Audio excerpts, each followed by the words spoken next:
Hello, everybody. Welcome back to the Giraffe Chess channel. I'm National Master Dave Mohan, and I'm super excited to have you back and very excited to create some new content.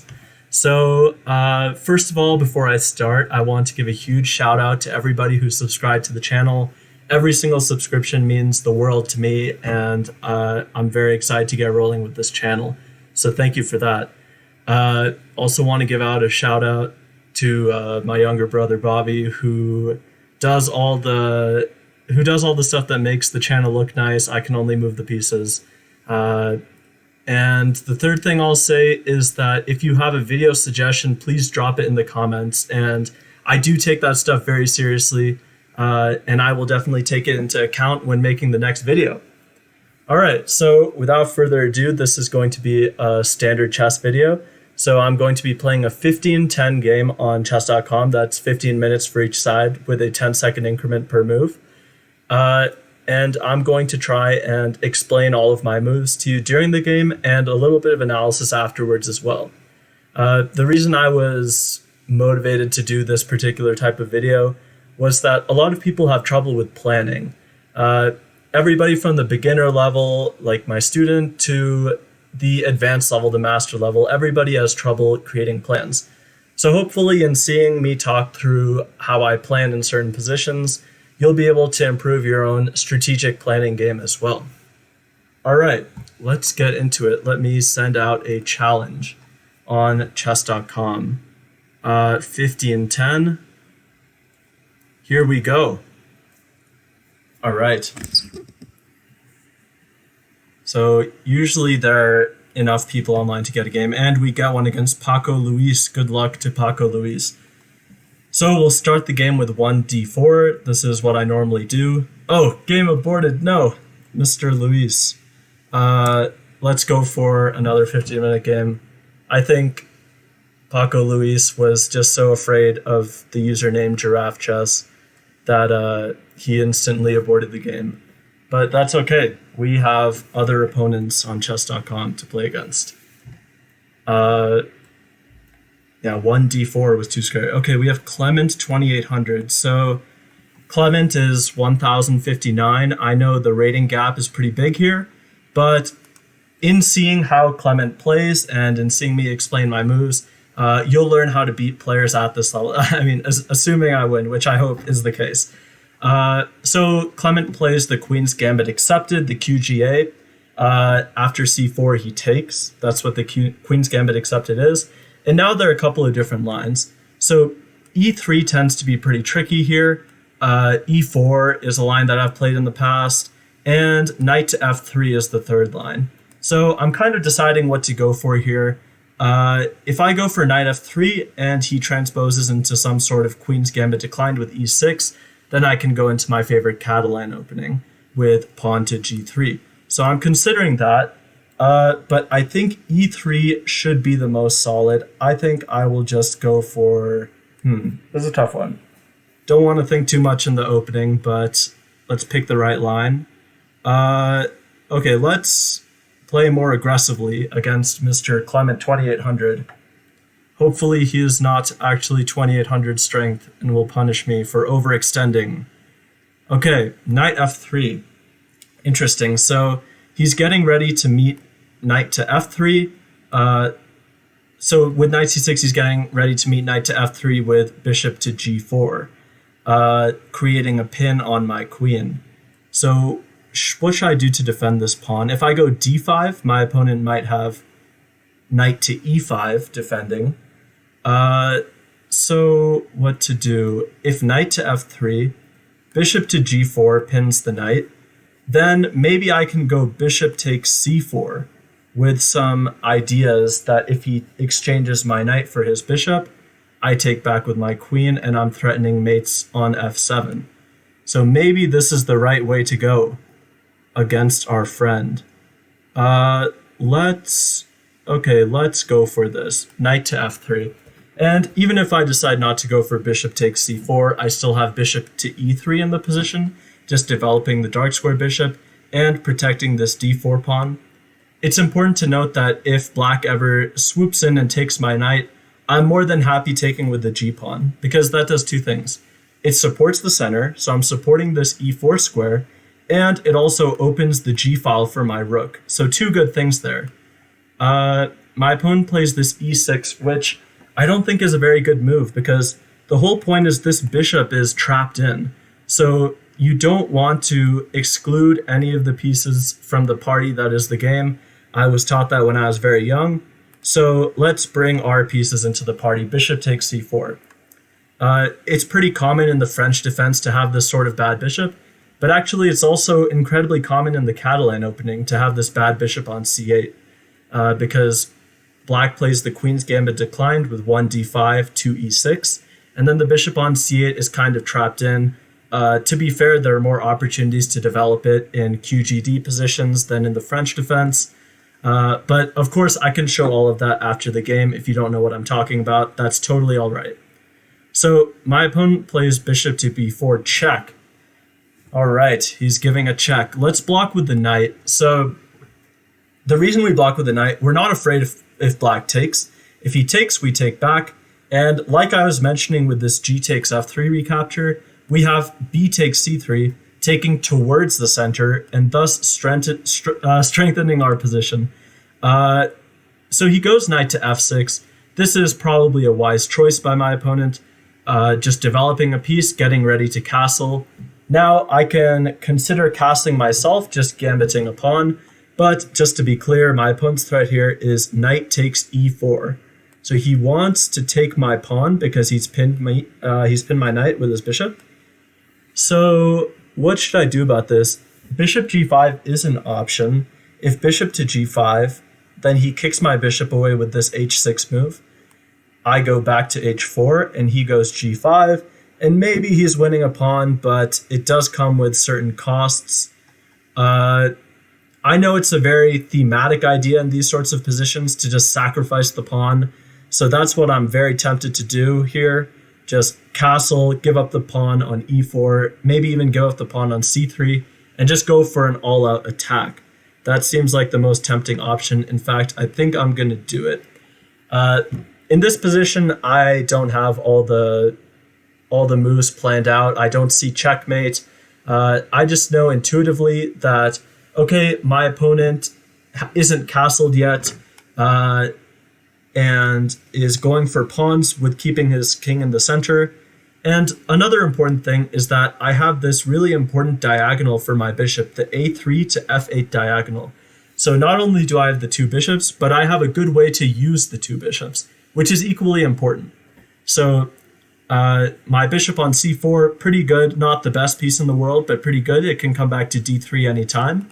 And my bishop on c1, this is a really important piece because using this piece, I can work to stop Black from castling in some way.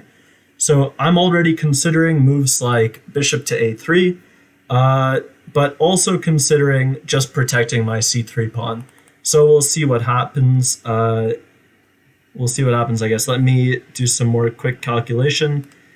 Queen d3 is also an interesting choice. Queen d3 is pretty strong, actually.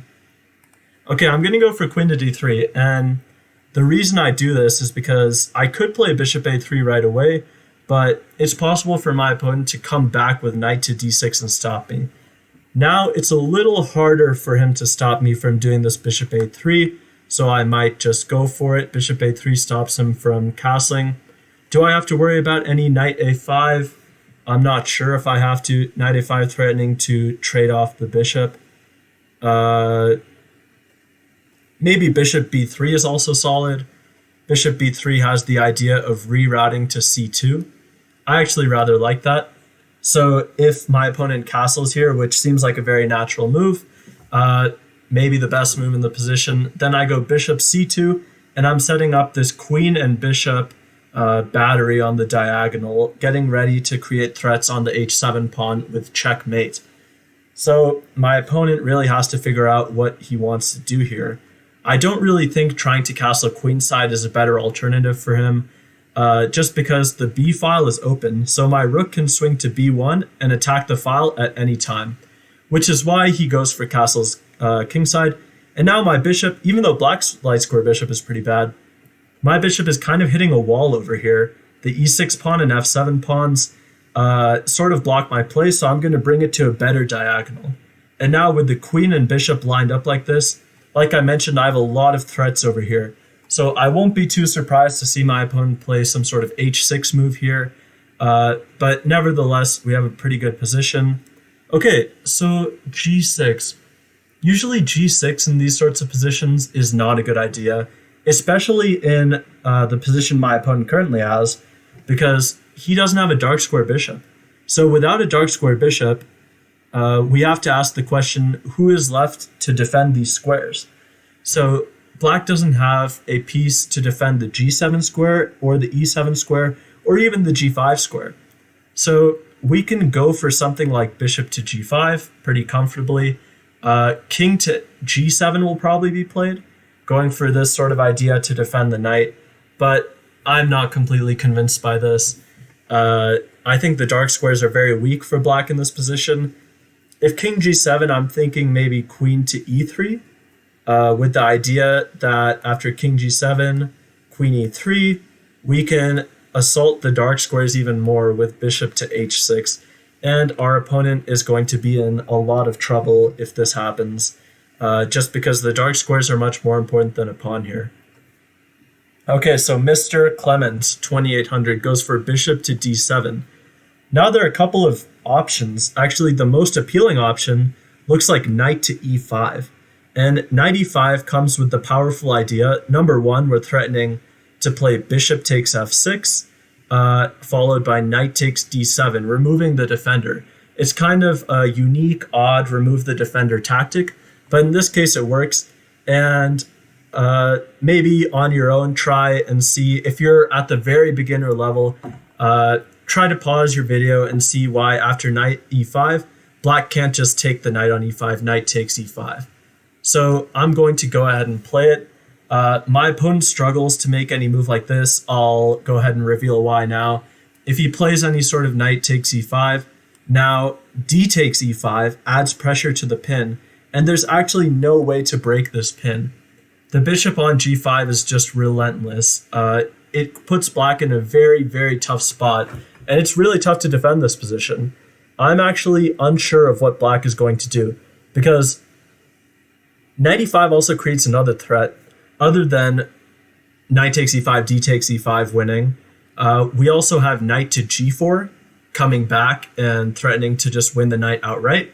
And in addition to that, we have queen to f3, which also puts way too much pressure on the knight, and black is not able to tolerate that pressure because his other minor pieces, his other minor pieces, the bishop on d7 and the knight on c6 are not primed to come to the defense of the king or this knight on f6. So we see how trading the dark square bishop for the knight early on led to some serious problems for black here, especially considering this pin that takes advantage of the dark squares. Okay, so bishop e8, very passive move. Not too sure about this one from my opponent. The idea is that bishop takes f6 doesn't win a piece anymore, so I shouldn't do it.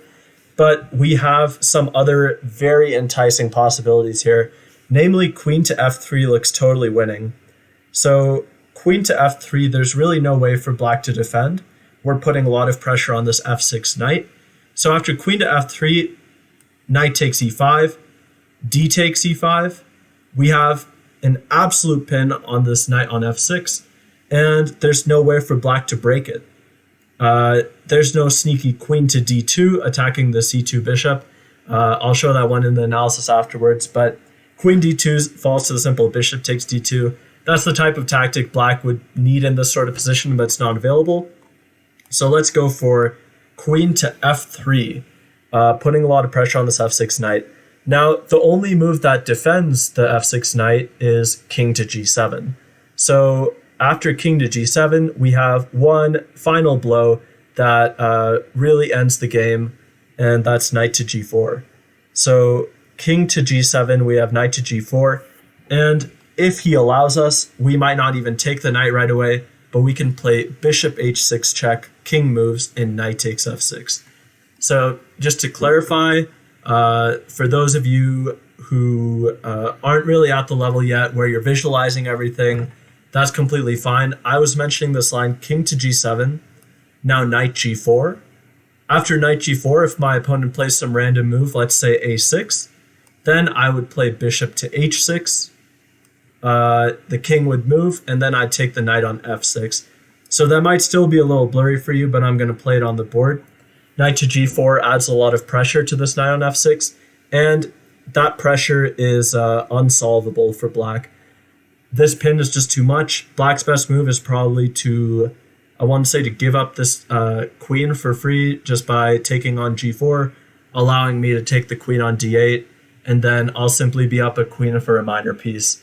For a 1059 player, I will say that Clement 2800 is playing pretty well. He's probably playing around the 1050, 1100, maybe even like 1150-ish level. But one of the key differences that decided the direction of this game very early on, sort of decided who would have the initiative, is this pawn grabbing, as we call it. This idea that my opponent is offering me a pawn, so I should probably take it, which is what our opponent did. But it unfortunately landed him in a very tough situation because the benefits of that pawn grab did not outweigh the costs by any means. And there were a couple of costs which I highlighted a little earlier, such as white gets the bishop pair, and more importantly, white can take advantage of the dark squares. Whenever your opponent gives up the bishop pair, it's really important to consider which bishop they don't have. So in that particular position, I had the light square bishop and the dark square bishop, obviously. And my opponent had the light square bishop and a knight against my two bishops. So that tells me the dark squares are what I want to attack because black has no control over the dark squares. I'm the only person who can control the dark squares with a bishop. Okay, that's a bit abstract and theoretical, but I hope my point came across. So my opponent tries to throw in this intermezzo, knight to h2. Very cute little intermezzo tactic, but it does have one problem with it. He's hoping that I take the knight, and then he takes back my bishop. But I can actually throw in this little bishop f6 check, forcing the king to move, bringing my bishop out of danger, and now preparing this king takes h2. And after king takes h2, I won't even be up a queen for a piece. I'll just be up a full queen. And I'll still retain those classic two bishops that I was talking about. Okay, so it's probably faster to just go for mate with... Okay, well, he doesn't let me complete my sentence. Clement gives up and resigns the game. So this is sort of the first rapid video that I'm doing, so it's all right that we got a considerably lower rated opponent, because hopefully for all of you out there that are playing at this level or want to consistently beat people around the 1100 to 1200 level, this video might be very useful to you because it showcases how to kind of get inside the mind of a more experienced player playing against a 1050 rated player. So let's see if we can go back in the game and look at it. Gradually, as we play more rapid games, our opponents are going to be higher and higher rated, and we're going to have more of a challenge for each game. So this was a really good start. Clement played pretty well. I thank him for the game. Definitely a solid game. Unfortunately, the dark squares just proved to be too much. Let's look at it from the top. So, looks like we made one mistake, 0 blunders, and 0 missed wins. Okay. Chess.com coming down with the tough one mistake. No, that's a good result. I'm happy with that. So, d4, d5, c4. I was mentioning after this d takes c4, white has a couple options. Like, we can play knight to f3 in this position, or pawn to e3. Lots of options here. I decided to go for e4 because I think it's the most aggressive try for white. Let's see if we can click analyze what happens. Okay. Let me just make sure that the capture is still fine. Okay, let me extend this a little bit. Sorry about that. Let me see if I can get the whole board. Looks like the rook is cut off a bit. All right, that should do the trick. And we don't need any computer. We got this. We can analyze this by ourselves. By the way, that's a really good way to look at chess. When you play games, first analyze by yourself. Don't analyze with the computer right off the bat, because if you do so, you might take certain moves for granted.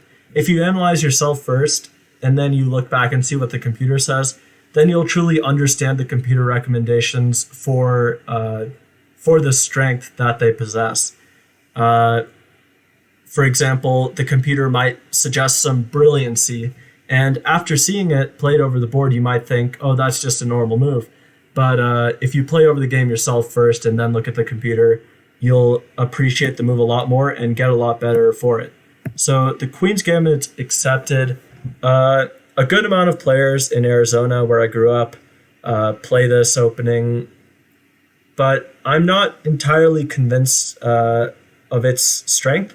I know that it's not a very common choice at the top level.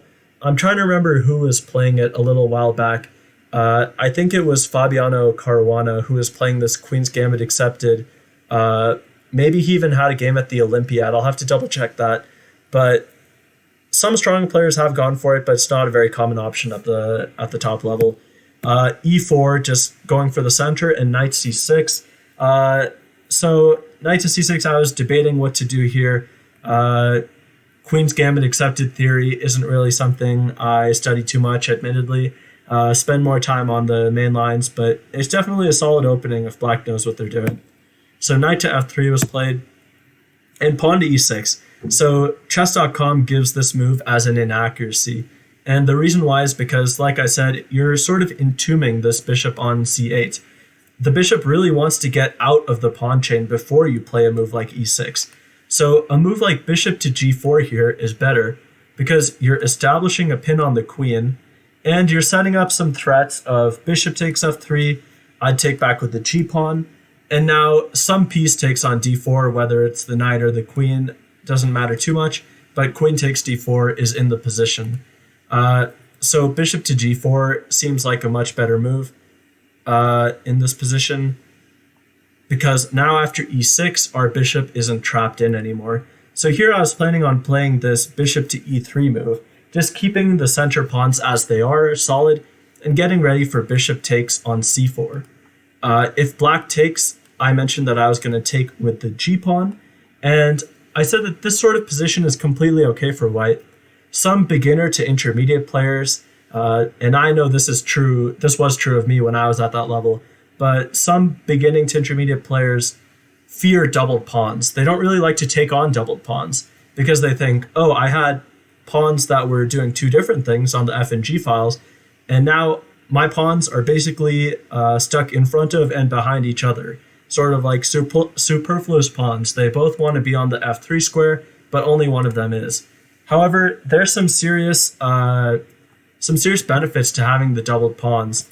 Actually, I'll go ahead and show a line quickly in which I think the doubled pawns actually favor black. So this will just be a quick detour, but in the Caro-Kann defense, which is my favorite opening of all time, there are these lines that you can play after this knight c3 main line, d4, knight e4. Now, bishop f5 is very popular here, and I have a lot of experience in this line. A lot of good stories to tell from bishop f5, but I do think that the most solid is this knight to f6. And now after knight takes f6, which is the most common move, keep in mind that stuff like knight g3 doesn't really work out for white because we have a pawn break in the center, after which we've already equalized. Pawn to e5. White can't allow this sort of transition where the queens come off the board and black wins back his pawn immediately. Oops, wrong arrow. Knight takes f2 is threatened, and knight takes e5 is threatened. So white must go for this knight takes f6. And now black has two options for recapture. Both e takes f6 and g takes f6 are very well discussed lines in the chess community. G takes f6 has a similar idea to the idea I had in the game, where you're capturing towards the center and you're opening the G file for your rook. So this is the sort of thing I was going for with white in the actual game. E takes f6, on the other hand, captures away from the center, which some rule books may tell you not to do. Just general guidelines say capture towards the center. But E takes f6 has its own benefits. I wrote a chess.com blog on this variation. It's called the Tartakower variation, and it's extremely solid. Black has a very simple plan. All we want to do is play bishop d6 and castle, and then our simple plan, let's say knight f3. Knight f3 isn't the best move, but that's what most people will play. Rook e8 check. Okay, bishop f4 is very strong, but just for the sake of showing the idea here, one of the main ideas for black is to maneuver this knight. This knight looks like an absolute donkey on b8. It can't do anything. Knight a6 is terrible. Knight c6 is not legal. So it has to go to d7. And after that, we get a little maneuver, knight f8. And our knight can either stay on f8, guarding the h7 square, or we can jump to g6 at some point. But the main point here is that with these doubled pawns, black is very safe against any sort of g4, g5, because in a lot of positions, we can just take that. And we still have an f-pawn to defend our king. So that's the benefit of the doubled pawns. It provides a good defensive function, and it gives our rook the e-file. Now, that's not to say that we only have positional static advantages. We also have dynamic ideas in this sort of position. And I realize I'm going pretty deep into Caro-Kann stuff for a Queen's Gambit accepted game, but the benefit of doubled pawns is very real. You control a lot of good squares, you give more protection to your king, and you give an open file to your rooks. But one of the dynamic advantages that I was talking about is this a5, a4, a3. We have common ideas like this in this variation. But let's go back to the main game. I'll flip the board again. Okay, so we have this Queen's Gambit accepted, and black goes for this line. Knight c3, all normal. Knight f6, as I was mentioning, black has a very real threat now.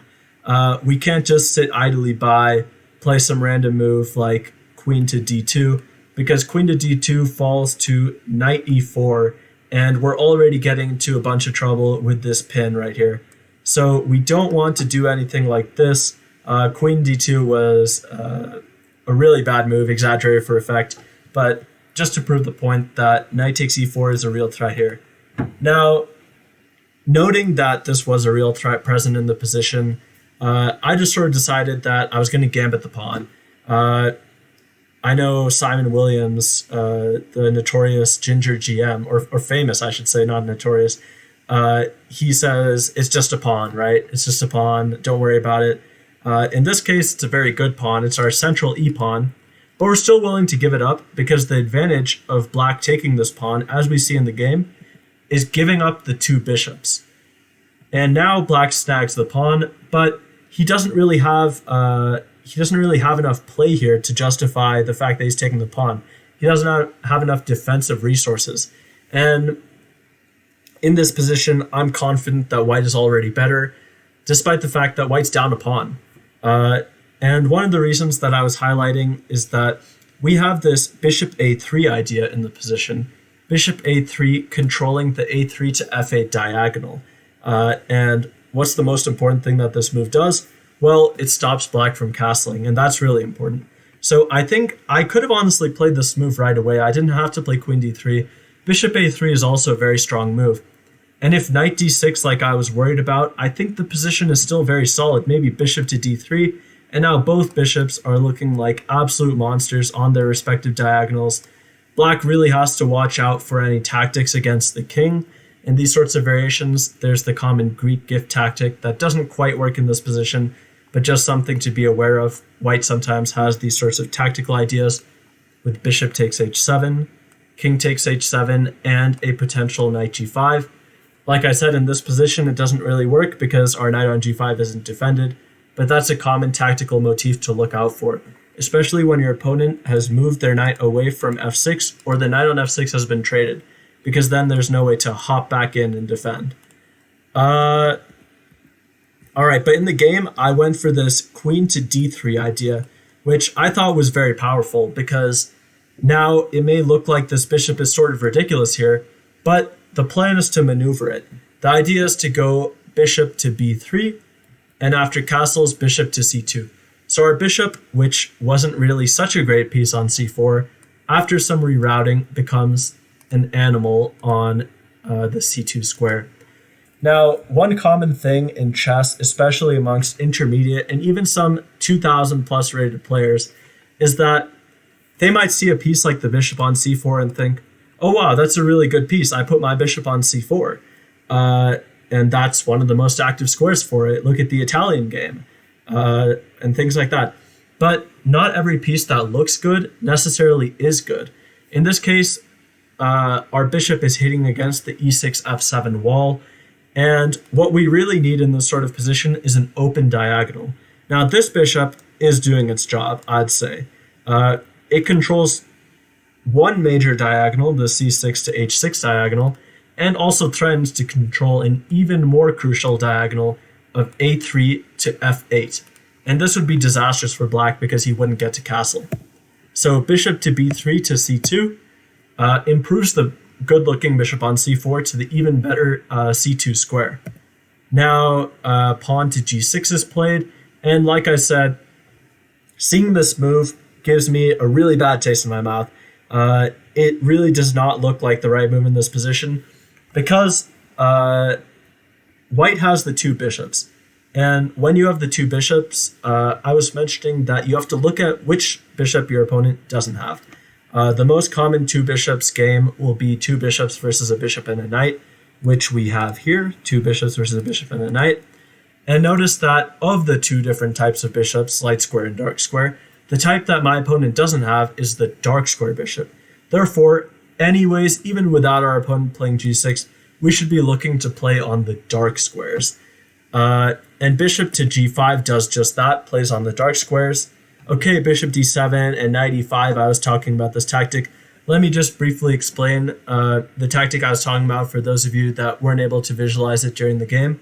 So if knight takes e5, d takes e5, creates a really nasty pin on this f6 knight that black actually cannot escape from. Knight, okay, let's say a6, just a random throwaway move, hoping to wait, hold the position, sit on the position, falls to bishop takes f6. Simple trade, but after the recapture, we have the really nasty knight to d7, not only winning a piece, but also forking the opponent queen and rook on f8. So this is not possible. Black really doesn't have many other tries other than the move king to g7, which was eventually played. Bishop e8 was tried first. Queen to f3, adding more pressure, and king to g7. Now, like I said, knight to g4 is very powerful here. If black does a throwaway move, taking the knight is obviously completely winning. We're just up a piece with a manning attack. But we also have other ideas, bishop h6 being one, and then taking the knight like this. Basically everything wins here, which is a good type of position to have. And really, one thing that's interesting about this game is that my opponent didn't just like hang a piece right out of the gates or hang a piece at any point in the game, really. It was just a slow pressure that built over, let's say, 5 to 7 moves. And it doesn't look like black is doing anything explicitly wrong. But this just showcases the power of the two bishops, the power of these static advantages that you have in positions. There are two types of advantages. One is static, one's dynamic. Static advantages are advantages that you're going to have for a while, pretty much for the remainder of the game, as long as you don't trade them in for a different advantage or simply lose them to a blunder. And dynamic advantages are advantages that you have to act on immediately. So one could argue that these sorts of pawn sacrifices are are dynamic advantages because you're giving up a pawn and going for a mate. But really, this pawn sacrifice is a static advantage because we have the two bishops, we control all the important squares on the board, and our opponent's pieces aren't very effective on the squares that they're on. So as we go forward, we see that Black doesn't do anything criminal in this position to his position, but the dark squares, weakened by his pawn grab, ended up sealing the fate of the game. All right, that was, in my opinion, a very good start to the Rapid Chess series. I'm excited to continue this. Playing these games is a lot of fun for me, and if I can do what I absolutely love doing anyways and help some people get better at chess doing so, then that's just a dream for me. So thank you everybody again so much for joining the channel, subscribing. I really appreciate it, and keep your eyes peeled for more content because more is coming soon. Thanks all.